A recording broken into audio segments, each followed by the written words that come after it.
Good evening and welcome to The Right Side, the show where we talk about today's news, views, trends, and opinions from an admittedly conservative perspective. I'm your host, Chris Pareja, and this evening we're joined by Mark Mix of National Right to Work, and we're going to talk about crazy things such as people being able to choose to join a company or an organization and choose whether or not to pay union dues. Revolutionary types of thoughts. Mark, welcome to the show. Chris, good to be with you. Thanks for the opportunity.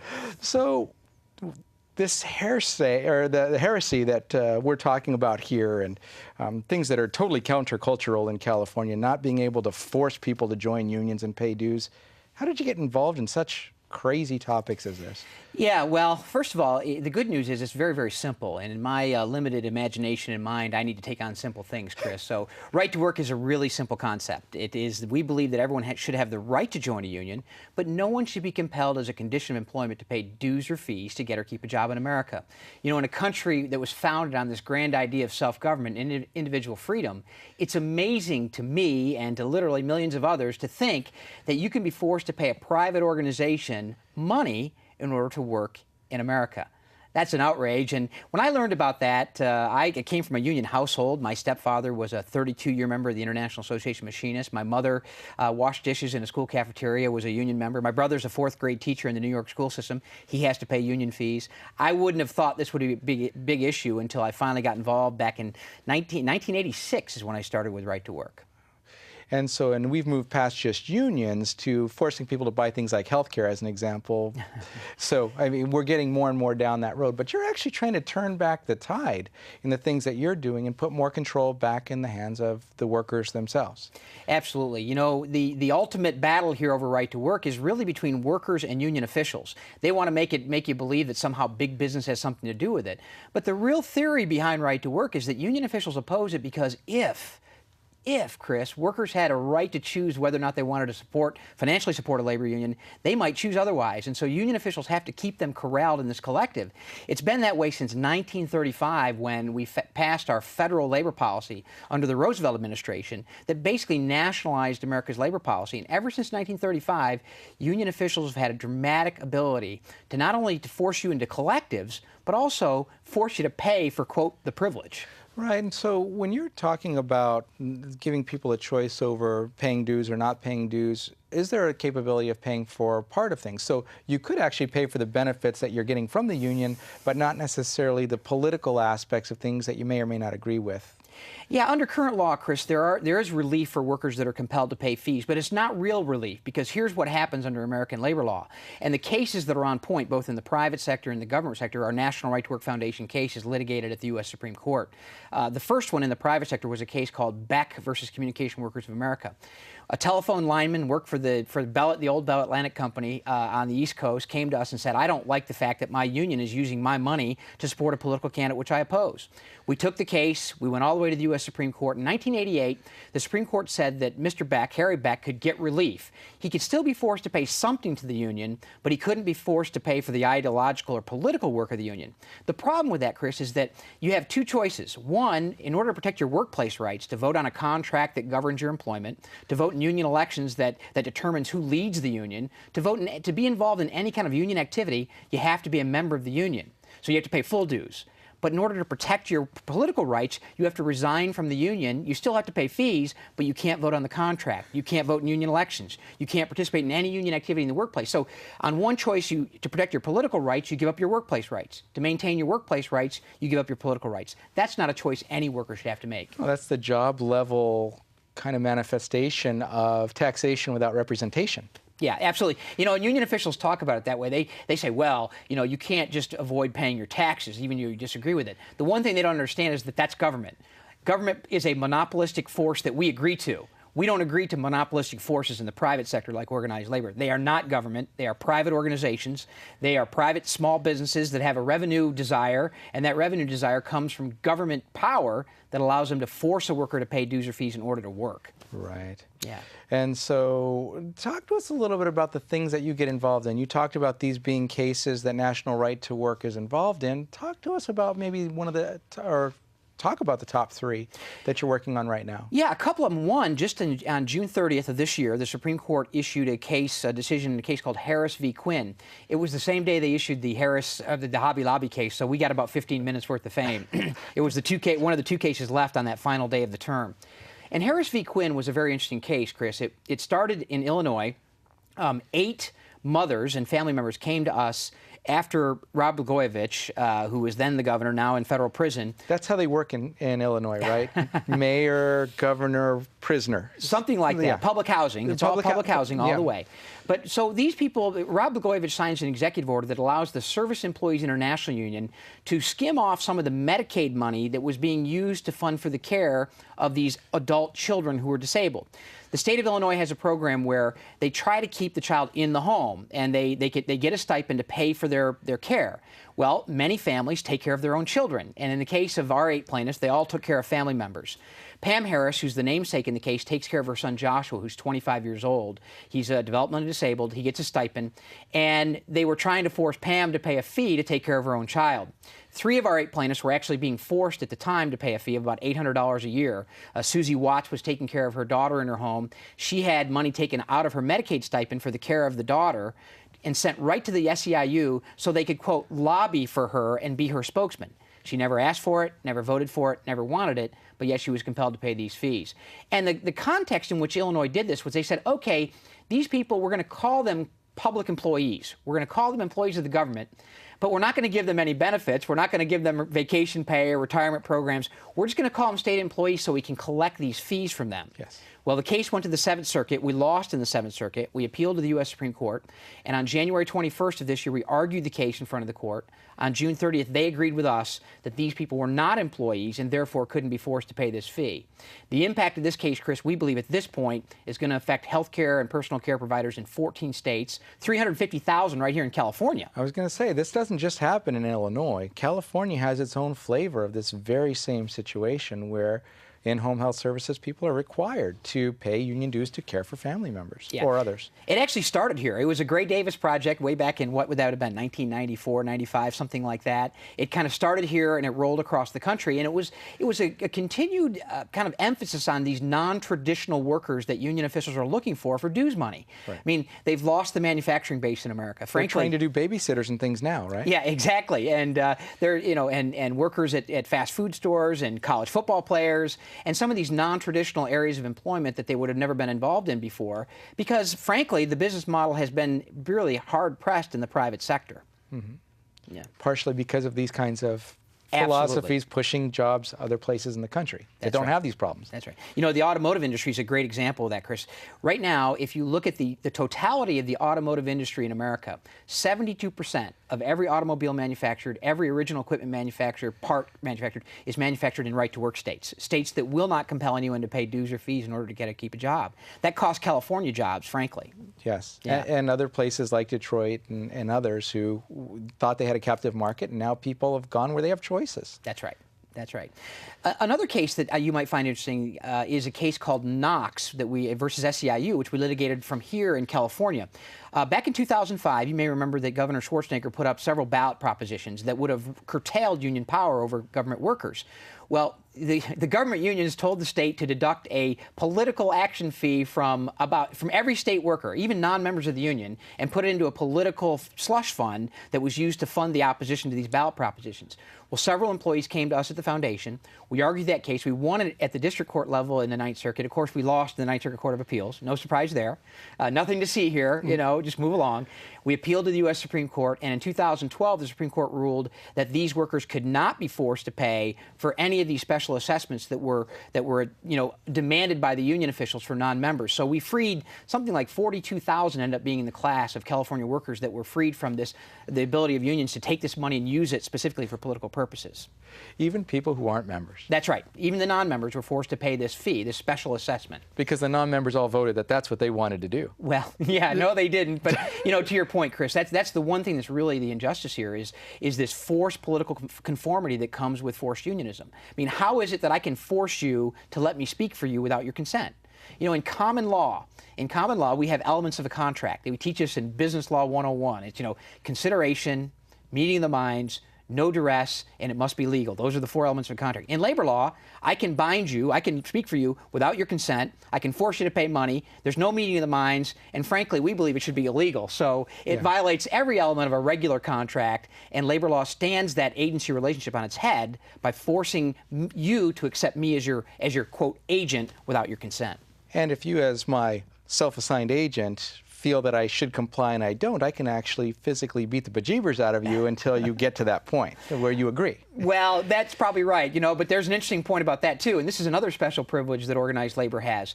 We have a bill in Congress called the Freedom from Union Violence Act, and you're not going to believe this. This comes from the you can't make this up category, Chris. Union officials in America have an exemption under federal racketeering and extortion laws for, quote, acts of violence that are used to achieve legitimate union objectives. So union officials who go out and say, we're on strike over more wages, and they use violence and they coordinate these campaigns, can't be prosecuted like you and I could be under federal law if we got together and tried to extort or racketeer some property from somebody else. Union officials are exempt from that under federal law. And so you're trying to change that as well, only because it makes complete sense. Yeah, it comes, the decision comes from a Supreme Court decision called Edmunds in 1973. It came out of a violent case in Louisiana where union officials were shooting out electric transformers and as part of their strategy to win concessions at the bargaining table. And the Supreme Court said literally because they were trying to achieve legitimate union objectives, there could be no racketeering or extortion case brought against them under federal law. And since that time, it's almost been a get-out-of-jail-free card. In fact, we have a union right now in Philadelphia that's using that as a defense after they burned up a construction site, destroyed construction property, threatened workers. They're using Edmunds as a defense, saying you can't prosecute us for this because we're trying to get, union objectives. The judge in the case, interestingly enough, said, well, you're going after a non-union company, so you can be prosecuted. But if you were going after a unionized company, we wouldn't have a case. And so there's no reason at all for union companies to want to prevent this kind of thing, right? Yeah, it's really a scary situation, and the picket lines, it's not like the 1940s, 1950s, 1960s where there's a lot more violence in the workplace, but it's still out there. And the fact that they have this federal preemption from the law gives them an extra incentive, if you will, to go out and say, yeah, we can do some of these things as long as we're asking for legitimate union objectives. Yeah, it's like you said, can't make these things up. Yeah. So what else are you working on at National Right to Work? Well, we are very interested in passing state right to work laws. We'd like to ultimately change the federal policy of labor policy that allows union officials to have workers fired. But we're working kind of a dual track. We can work at the states and we can work at the federal level. In the states, we've had a couple of good years. We passed a right to work law in Indiana in 2012. We passed a right to work law in Michigan in 2012. So there are now 24 states that make it illegal to force anyone to pay dues or fees in order to keep a job. On the national level, we have what's known as a national right to work law, and I know there's folks that get anxious about that, but our bill would not add a single word to federal law. Believe it or not, Chris, it's a one-page bill. You can read it in 30 seconds. What kind of credibility does that have? It's got to be 43 pounds to be a law. If it's not 2,300 pages, no one will believe that it's worth anything, right? It's one page, and we simply go into the federal law that was passed in 1935, and we repeal the provisions that authorize this compulsion. And by taking those pieces out of the law, we can actually put the bias in federal law in favor of voluntary unionism instead of compulsory unionism. One thing that's interesting in California is that no private sector worker in California is forced by California statute to pay dues or fees. It comes from the federal government, and union officials use that federal authorization to force California private sector workers to pay dues and fees as a condition of getting a job. Wow. Yeah. And so I know it's early in the game with some of these things only being 2012 or so, but have you seen any of the ramifications of these laws being put into place, and has it helped the economies in those states? Yeah, that's a great question, and we absolutely have. I already mentioned the auto industry and the dramatic shift from compulsory unionism states to right-to-work states. That's demonstrable evidence that companies looking to expand or relocate will only look at states that have right-to-work laws. In fact, we know from site selection experts that go around and help companies who are going to invest time, talent, and treasure in building a facility or expanding a facility.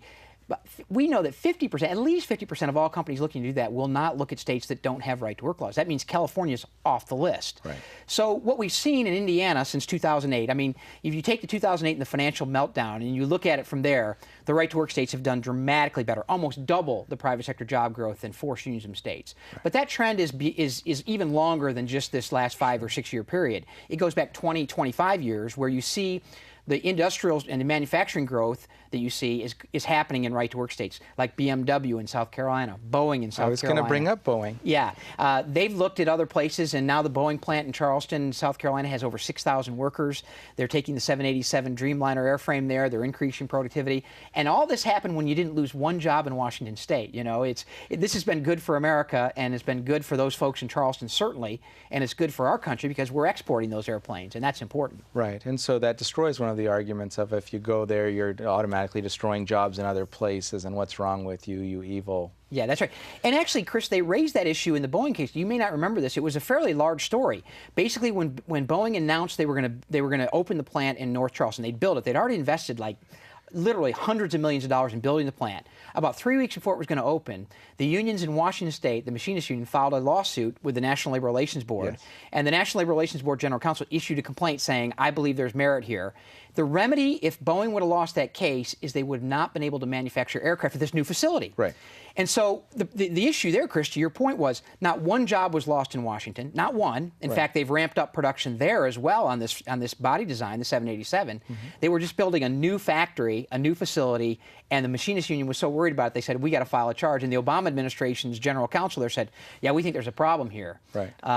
It all worked out okay, but to your point, not one job was lost in the forced unionism state of Washington State, and new jobs were created in the right-to-work state of South Carolina. Yeah, and so this is one of those situations where government, again, was trying to pick winners and losers or punish people who were playing outside of their designated rule set, which was completely legal for Boeing to do. Yep. And government got it wrong again. Yeah, that's right. And, you know, it's that heavy hand. And we see in this administration, the Obama administration, the way he's empowered the National Labor Relations Board, the way he's empowered the Department of Labor, there is not only a thumb on the scale, there is a whole hand and a whole body on that scale tipping against small businesses, you know, wage and hour investigations, these types of things. The National Labor Relations Board just ruled, the general counsel there just ruled that a franchisor can be jointly liable for violations of franchisees. The whole model of McDonald's, for example, Burger King, Wendy's, these franchise models where, you know, you provide the marketing support and you provide an operating model and you test these things and then they come down lower. They're saying that now if a small business franchisee in Paducah, Kentucky violates the law, you can sue the headquarters in Oak Brook, Illinois. I mean, it's going to destroy this entire small business of franchisees.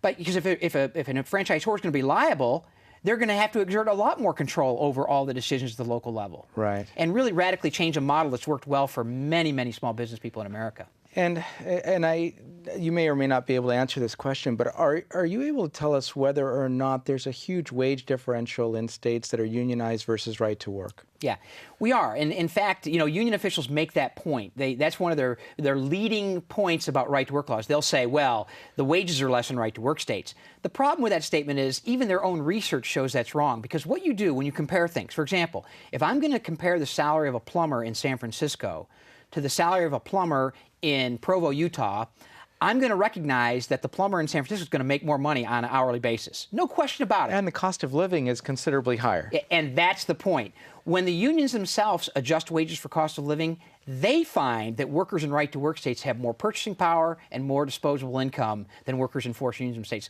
So it's hard for them to use that argument anymore. In fact, one union, the American Federation of Teachers, an AFL-CIO affiliate, did this study because they were trying to get a raise for California teachers. So what do? They took the California wages and they adjusted them for cost of living, and they said, well, California's not doing that well.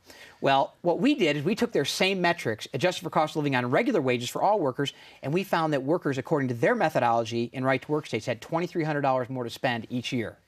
But you're not supposed to use their own metrics that they were trying to skew for their preferred result against them. That's just evil. Yeah, but once they found out that we used them, they stopped doing that research anymore. It was very interesting. But yeah, to your point. So now just rely on our anecdotal evidence. Forget the stats, forget the figures. Even when we created them, just listen to what we say, and it's a good argument, so you should obey. Yeah, that's right. And if you're going to compare wages, you've got to compare apples to apples. And the only way you can do that in economics is a cost of living index. Right. Clearly. And so where are you seeing things trending? Are you seeing that there will be a lot more right to work and freedom for the workers, or are you seeing that there are pockets where unionism, forced unionization is getting stronger? What are you seeing out there? I wouldn't say it's getting stronger. What we have seen, Chris, and this is an important development, particularly for California, is we're seeing those states that have the most aggressive government union sector. And I talk about Wisconsin. Many of your viewers will remember that Wisconsin had a major battle over government unionization. Yes. It was this Act 10 bill that Governor Walker promoted. That bill's over. Workers there have right-to-work protections now. They're still bargaining.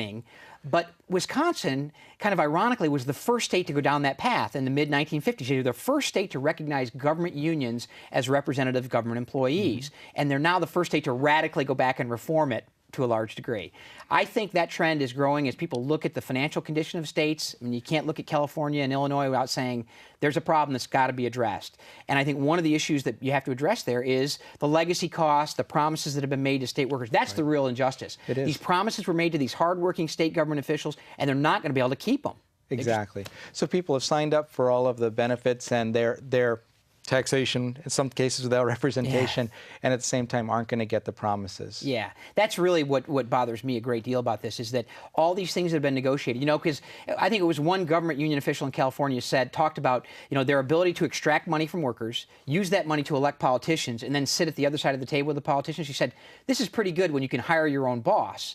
And in California, you know, when you elect a politician, as you've mentioned in our conversation prior to the show, you know, a lot of that money, almost all that money goes to one particular party. Yes. And that party sits down with these people at the other side. They negotiate these contracts, these pension promises. And in the real time, it sounds great. Everyone looks, oh, that's fantastic. But when it comes down to how we're going to shoulder these responsibilities 10 years from now, your son Kendall, my daughters, my kids, how are they going to pay for this? Right. There is no answer to that. No, but that doesn't matter. Live for today. Forget about tomorrow. Yeah. Right. Well, that reality is coming home to roost here in California, no question. I mean, you've had, what, San Jose, you've had 3 or 4 cities that have now gone into bankruptcy, and I know pension costs are important. Detroit is no better case study for this than Detroit, Michigan. Right. Yeah. Right. And so we've just got a couple of minutes left. As far as if you were able to wave a magic wand, because we're not forcing people with batons and other things, what kinds of quick changes would you make to shift things in the right direction? Well, obviously the National Right to Work Act pending in the U.S. Senate and the U.S. House. I mean, we got 27 co-sponsors in the Senate, 119 in the House. That bill would change the bias in federal law to one of voluntarism versus compulsion. If we just do that and workers have a choice, then I believe it makes the union movement more accountable, probably makes them stronger ultimately because they're working to serve you and they're more interested in what's happening on the shop floor than they are in what's happening in Sacramento or Washington, D.C. You know, because now once your power is granted by government, you have to protect it. Are you talking about actually advocating for the workers? Absolutely. Again, absolutely. crazy talk. Yeah. So that would be one big thing. Secondly, we need to take a long, hard look at the unionization problem in government. I mean, everyone says that this bargaining is a right, but who are they bargaining with? How is it that we grant a private organization a position above ordinary citizens to redress their government? And even FDR was against that. Absolutely. Way back when. Absolutely. In closing, we just have a minute left. Talk to us about how people can find out more about National Right to Work and how they can get a hold of you. Yeah, we can be found on that great World Wide Web, that Al Gore creation, at www.nrtw.org. Okay. That's the Legal Defense Foundation. If you want to know about your rights in California as a government employee or a private sector employee, you can go there and find out everything you need to know about your rights in a unionized workplace in this state of California. You can go to nrtwc.org. That's the National Right to Work Committee, and you can track legislation in Washington and in state legislatures around the country. You can go there. And if you need legal help, you can call 1-800-336-3600, and you can talk to a lawyer about your rights. We do all of our legal work for free. We don't charge anybody a fee. We have 18 staff lawyers that do nothing but represent employees whose rights have been violated by compulsory unionism. Again, crazy, but very worthwhile. Yeah. Mark, I appreciate your time. If you'll hold on for just a moment, we'll be back after a word from our underwriters, the Conservative Forum.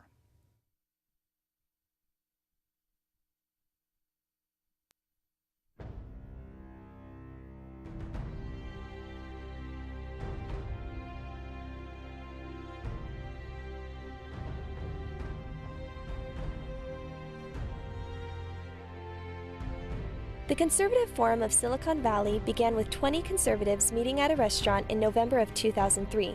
Our mission is to promote the principles of American liberty through education. By 2012, we had grown to over 600 paid members. Our monthly meetings feature well-known and prestigious conservative speakers addressing issues that are critical to our country's very survival. This includes speakers like Victor Davis Hanson, Andrew Breitbart, David Horowitz, and many others. In addition to our monthly meetings, we sponsor a conservative local cable access TV show, The Right Side, covering today's topics. Our Constitution discussion group not only teaches the Constitution, but started our annual essay contest that awards 2 $1,000 scholarships to local high school seniors. We are a virtual clearinghouse for grassroots organizations by providing them with table space at no charge in our exhibit area. There are typically a dozen groups represented. If you are like-minded, join us at our next meeting and become motivated and empowered. Liberty, made in America.